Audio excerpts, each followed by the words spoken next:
Alright, magandang buhay mga boss. Dito meron tayong FX35 mga boss, no. Marami kasing nag-request sa atin dito kung paano i-calibrate ang FX35 para sa accurate na capacity testing mga boss, no. Pag nalagyan nyo ng supply ito mga boss, ito yung makikita nyo, no. Voltage at current. Ito namang current nya is, ito yung isiset mo mga boss, no. Kung ilang current ang gagamitin mo pang discharge sa battery. Hanggang 5 volt, 5 ampere to mga boss, no. Okay. Pag i-click mo tong select, dito makikita yung na-register na wattage mga boss, no. At dito naman makikita yung na-register na capacity mga boss, no, na record niya.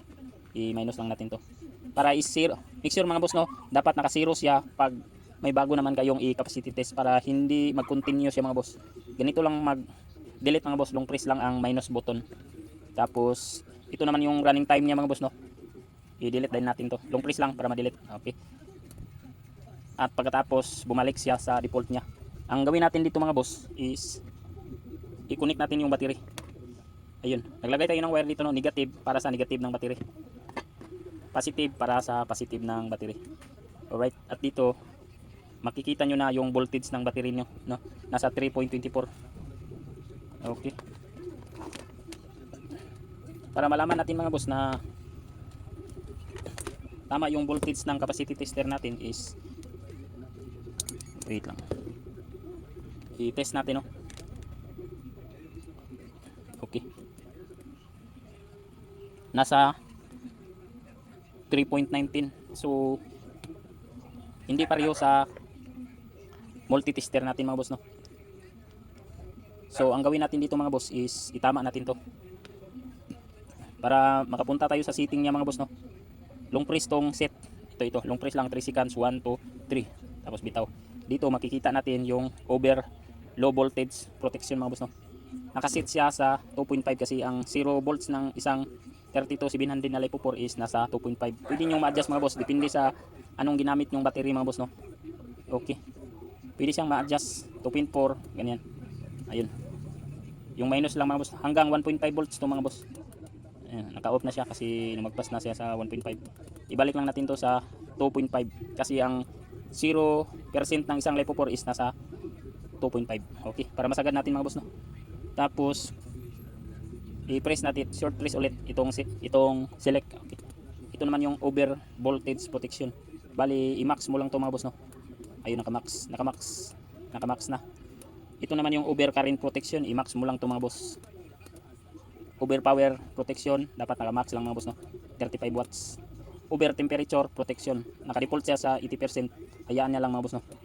Ito namang OHP mga boss is hayaan na natin to mga boss, no, basta naka-off lang. Ito i-default lang na naka-off mga boss, no.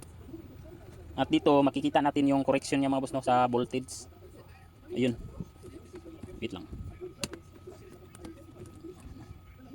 Ayun, ang voltage ng battery is nasa 3.19, 3.19.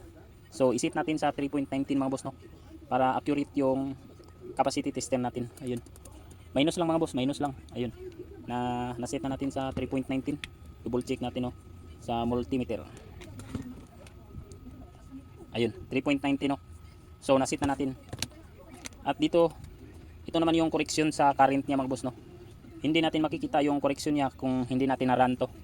Ang gawin natin is ibalik natin to sa default setting niya, no. Long press lang. Ayun, bitaw. At dito bumalik na mga boss, no.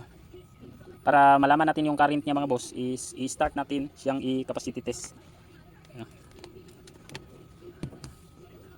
Okay, i-run natin. Paano mag-capacity test? Simple lang mga boss. Pag na all set na itong set or on ang i-press nyo. Ayun, nag-start na siyang mag-capacity test mga boss, no. Makikita natin yung LED is nakarana, umiilaw na. Pag umiilaw yung run is nag-start na siya. Para malaman natin na yung current na 2.2 is accurate, is i-test natin to sa multimeter natin. Ayun, normal lang siya na maingay mga boss, no, kasi nag-trigger yung fan niya kasi umiinit yung IC niya dito, no. Ayun, bali sa multimeter natin is naka-record siya ng 2.10 at dito nasa 2.12. 2.10, 2.12. So ang gawin natin para magkapareho sila is ilong press to. 1 to 3 seconds. Tapos bitaw. Hanapin natin yung current correction mga boss no. Ito yung voltage correction, ito yung current correction. So naka-record dito is 2.12. Sa atin is 2.10 no. Naka-steady siya sa 2.10. I-minus lang natin to. Ayun. Naka-record na siya sa 2.10. At ating voltmeter is 2.10 no. So accurate na yan mga boss. Ganyan lang kadali mga boss no. Ibalik natin sa default setting, long press 1 to 3. Yun. Nasa 2.10 na. So ibig sabihin mga boss, dahil pareho na siya sa multimeter natin o digital tester, is accurate na yung makukuha niyang capacity mga boss no. Okay. Ganyan lang kadali mga boss no. I-replay nyo lang pag hindi nyo naintindihan. At kung may tanong kayo mga boss is i-comment nyo lang dito mga boss no. At kung mag-beep na siya mga boss no, ibig sabihin mga boss is natapos niya na yung test niya mga boss no. Kasi matagal kasi ito mga boss no, nasa 3 hours, 4 hours. Sample lang natin na natapos na nating i-capacity test. Ganyan yung reaction niya mga boss no. Ayun. Mag-alarm siya mga boss no. Kahit malayo ka, madidinig mo ang alarm niya. Ang gawin mo dyan pagkatapos niya is i-click mo lang yung on. Ayun. Ibig sabihin mga boss is natapos mo na ang capacity testing at naka-record na siya dito mga boss no. Ayun, watch niya. Dito yung na-record niya na capacity test mga boss no. Hindi kasi natin to tinuloy kaya may record lang siya na 118 EH, 0.118 EH. Okay. Ito naman yung running time niya mga boss no. Dito maka-register mga boss no.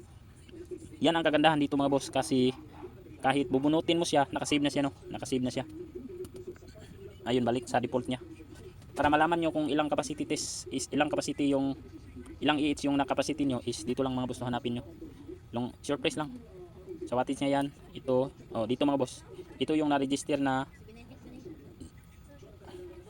ampere hour niya mga boss no.